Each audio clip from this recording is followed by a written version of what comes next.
Get ready to set your defenses for Season 6 of Cosmic Crucible. The new rules are live, and join with me today is Juicy. Say, hey, what's up, my guy?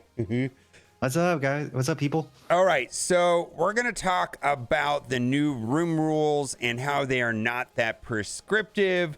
And we're also going to talk about moving. Maybe a lot of people can just move their teams around, right? And then be done with this real quickly. The teams that they used last season.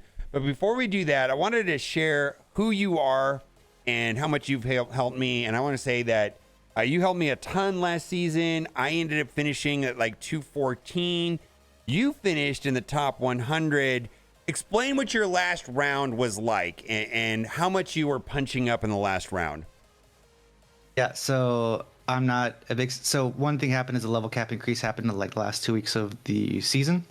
And so I found myself already punching up 30, 40 million. And the last week, if you look at my channel, you're going to see I'm punching up 80 million, 60 million. My smallest punch up was 45 million in my last week. And it was not fun. So yeah, so you finished at like 70, but you were having like 80 million punch ups and crazy level 100s. And yeah, it was rough. So what we're going to talk about is that in general, the season room rules are not super prescriptive, and everybody's best 12 teams are probably the same best 12 teams. Do you want to clarify what I mean by that? I mean, there's probably six. Yeah, there's probably six defensive teams that you were using last season that were good, and then six offensive team, and then you had some backup teams like Wakanda. But these room rules are not going to change what those best teams are, correct?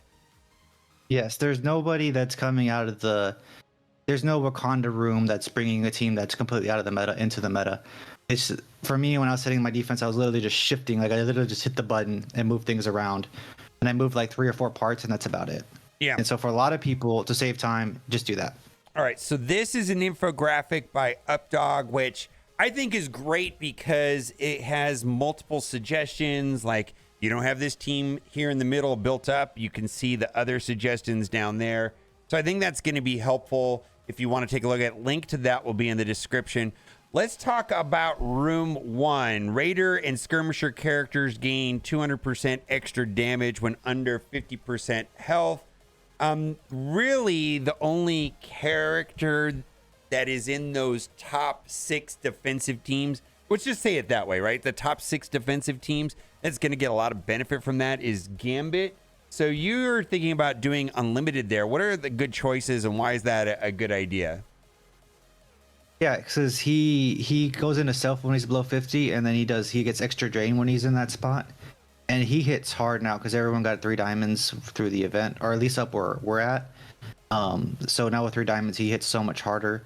So yeah, you're gonna put there's extreme dorm, and then there's straight up limited. All 3 of those are gonna be great options for that room. Yeah, not everybody has 3 diamond, but there are a lot of diamonds floating around on Gambit, and they are impactful. This also affects rogues, so unlimited is a good choice. Now you could do extreme or unlimited in room 1. Now I mean, I think both of those are good choices. Why did you choose to do unlimited in 1 versus Gambit with extreme?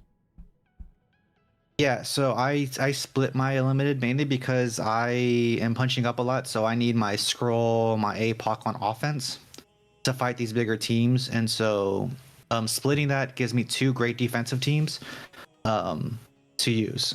Whereas if you're turtling, you might want to consider consolidating to 1 and making it a super team. Right. And then you could also, I suppose, if you don't want to do a Gambit team here in 1, you could probably also do, let's say, Gamma if you wanted to. And that's on the infographic from Updog. Well, I can't really show it because my head's in the way.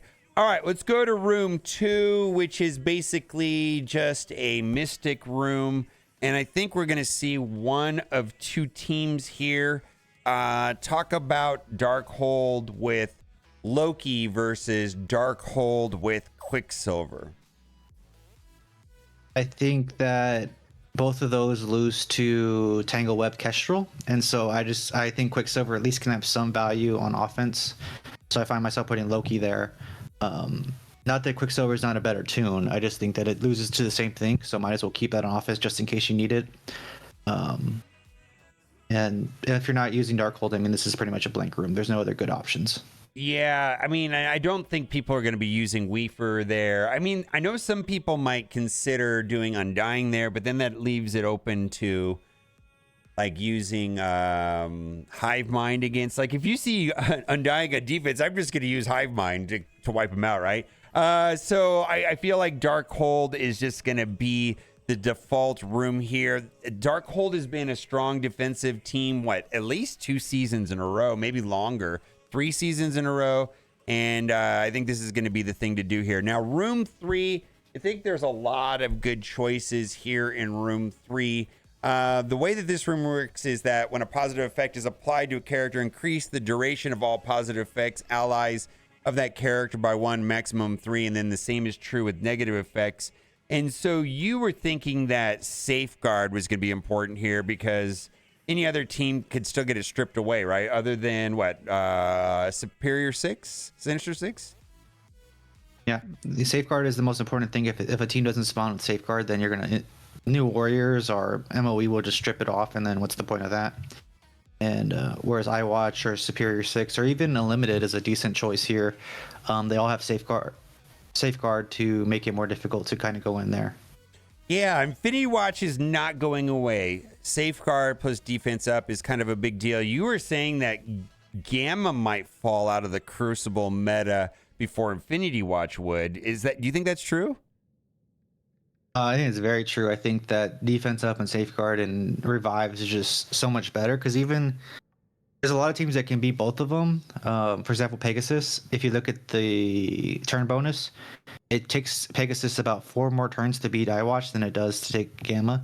And 4 points is the difference between winning and losing sometimes. So, the same team, I mean, I say that with multiple different counters that work on both of them. Yeah. iWatch takes more turns. Yeah, efficiency counter. And then the trick here to beat this team is big time Spider-Man, right? Specialing into Nebula turn 1 gets rid of the revive on not only Nebula and Gamora, and then you're left only with the revive on Adam Warlock, and it makes the match go a lot faster, right? Well, the problem with that counter particularly is they'll have Safeguard for an extra turn, so you can't flip with Icarus. And not only that, you're going to not land anything because they're going to evade you. Okay, but still using big time Spider-Man is still going to be okay, though, right? I mean, better, as far as getting rid of the revives. Maybe not using Eternals, but big time Spider-Man is still going to be good there. All right, room 4 is going to have a lot of good choices here. I think Super Skrull is going to be amazing in this room, and this is going to be probably the superstar of the season. On defense and offense, anytime a character gains energy from an active ability, they gain 1 extra energy. So that is going to be like Captain America Sam Wilson. It's also going to be like Shuri or Gwenom. This is not going to be like Thanos, right? Thanos gives out when they die, but that is a passive ability. So if the energy comes from the basic, the special, the ultimate, that it counts. But if it comes from the passive, it does not. More importantly, when an enemy character dies, all ally characters gain 1 ability energy. And then here's the kicker. Ultimate abilities cost 3 more ability energy. Captain America, I think, is going to be important because he got a massive stat boost? Oh, yeah. He is... gained 40% more health. So you're talking for that, Captain America probably has 2.5 million health. That's humongous with no other people helping. Yeah, Captain America is being repositioned into the out of time team, and I'm gonna guess that Super Skrull is gonna be a monster in this room, and then also Black Knight's gonna be a monster in this room. But Captain America is going to be super important in this room, regardless of what the other 5-piece. Now, Secret Defenders are just good, right? And they're going to be amazing here. I mean, what are the other options if you don't want to put Secret Defenders here? Put Super Skrull here with Captain America and have fun with it? Yeah, you're definitely going to want some... If you're going to put Super Skrull here, out of time's eventually going to be taking up a lot of this space. I was messing with my head of Extreme being good in here because they open with their specials and not their ults. and their counters don't or need their ults, and so that may be another option you'll see. Yeah, and if you don't have these teams built, I guess you could use Hive Mind and Shuri or Wakanda or just the Rebirth team. Now, keep in mind, the Rebirth team, 2 of the characters got reworks recently, and Captain Sam. So, like, this is a Captain Sam with Rebirth. I think that's excellent. But Room 4, I think, is going to be changing a lot, and I think Black Knight is going to change Room 4. Now, Room 5 is the tech room. And you said that this is just not impactful at all. Explain why this is not a thing, this particular ability room bonus right here in Room 5. Yeah, you don't want to, simply put, you don't want to build the defense off the idea that part of your team's already dead. Because if part of the team's already dead, the rest of the team is probably going to follow pretty quickly. And so, yeah, that's just point blank. That's not a good idea.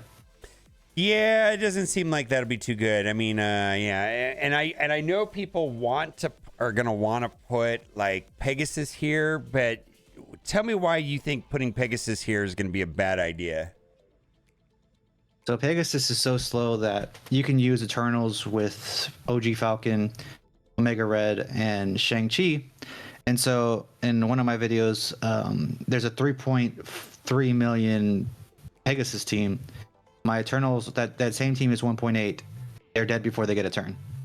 Yeah, I don't think Pegasus is a viable top 12 team, whatever it is. Top, at the end of the day, these room bonuses are not making teams that were outside of the good defensive teams last season, making them get pushed into here, right? I mean, we talked about that a little bit at the beginning of the video.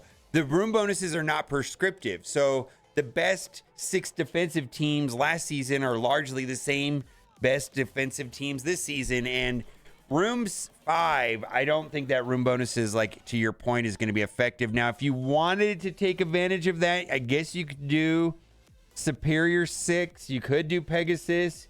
If you want to take advantage of that room, that remains to be seen, which is going to be a better strategy. What are your thoughts about potentially putting like Superior 6 on defense here? So the only way you put Superior 6 in there is if you're turtling hard because right, they're better in 3 in general, right? So that means that you're turtling so much that you have like SD there, and then you have Hive Mind with Sus in 4, and so that you're having just everything on defense. That's the only time I would consider that, is when you already have 2 great teams in 3 and 4. Okay, so that would be a good defensive team if you could stretch, if you had enough offense, right? If you were turtling and you had enough offense, then this would be a reasonable idea in Room 5, right? Now talk about Gamma a little bit and the situation that's occurring right now with New Warriors. So Gamma really is basically the bottom of the 12 teams, right? They're next season or the following season, they're not going to be in the meta anymore. They're going to be off, right? Out of time's probably going to push them out mid-season. So be cautious about building them up. But at the time, they are the 6th best team, and they take New Warriors, right? So they can't use New Warriors elsewhere. They take something big to beat them. Yeah, and if you underestimate Red Hulk, he can wipe your team sometimes. It can happen, right? And then Room 6, I think there's a lot of things that might work in Room 6. On defense and offense, all characters on turn, characters remove all positive effects from self and heal 10% of the max health for each positive effect removed.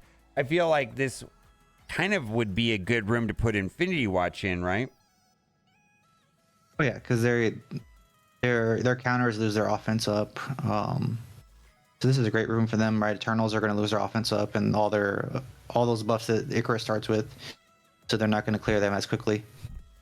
So what's the thinking about Dormammu with the extreme minus Gambit? Okay, so this is a big public service announcement. If you look at the room rules, the global rules, they've changed them. Yes. No longer is Superior 6 removing revives when they hit. They have to be attacked. And so the reason that Superior 6 did so well is because they went first and did all their damage and didn't let them get a turn. In this case, they have to let Superior 6, or they have to let Extreme go before they actually get to clear those revives. And that is going to change that fight drastically. Yeah, when I was playing in the test server, I just assumed that it was the same as last season, but it's actually the opposite. You know, it's a backwards, right? It basically once Superior 6 is attacked, so the meaning if you have Superior 6 on offense, you have to attack them and then they revive it or remove the revive then. It's kind of weird, right? It's complete not nearly as good, really, right? Oh, nowhere near as good. Yeah, nothing like last season. So read this part carefully. One thing before we let you go, do you think that this is going to come to play anywhere with Hive Mind, where Symbiote 6 on defense and offense, Symbiote characters count as Superior 6 and Sinister 6? Do you think that's going to come into play where in any way at all, was specifically with Hive Mind intermixing them with, let's say, like Mysterio and friends?